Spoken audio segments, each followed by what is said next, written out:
Listen to your preferred news feeds with Odiogo.com. Former MI5 chief exposes the fascism of Labour.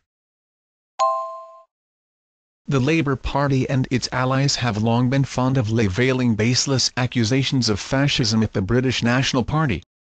Ironically, there is abundant evidence to support the proposition that the Labour Party itself is in fact the chief proponent of fascist policies in this country, and Labour's unwarranted tirades of abuse against the British National Party partly serve as a smokescreen to mask Labour's own fascist aspirations. Not only has Labour willfully participated in illegal wars of aggression abroad, but here at home the Labour government has also implemented one repressive and totalitarian measure after another. Traditional British liberties have been progressively eroded as Labour used Muslim terrorism as an excuse to curtail freedom across the board. Indeed, history may well judge the surveillance society to be one of the main legacies of 12 years of Blair-Brown misrule.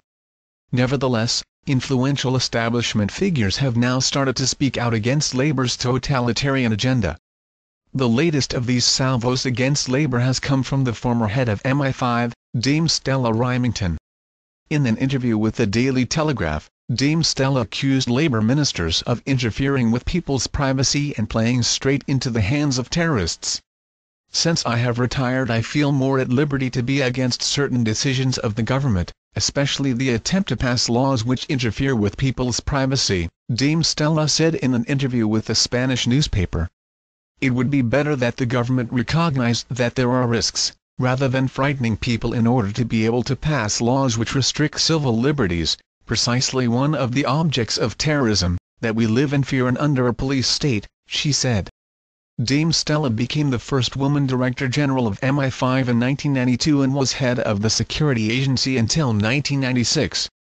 Since stepping down, she has been a fierce critic of some of the government's counter-terrorism and security measures, especially those affecting civil liberties. In 2005, she said the government's plans for ID cards were absolutely useless and would not make the public any safer. Last year she criticized attempts to extend the period of detention without charge for terrorism suspects to 42 days as excessive, shortly before the plan was rejected by Parliament. Dame Stella's latest comments came as Home Secretary Jacqui Smith prepares to publish plans for a massive expansion of Labour fascist state surveillance, with powers for the police and security services to monitor every email, as well as telephone and internet activity. Far from being a totalitarian party, the British National Party is actually committed to extending direct democracy and to unwinding many of Labour's worst fascist proposals, such as identity cards, prolonged detention without trial, and Labour's massive planned spy databases of citizens' communication and travel patterns. The cohesive, monocultural society of the 1950s did not require Labour's fascist measures to maintain law and order, and neither would a BNP Britain. Share.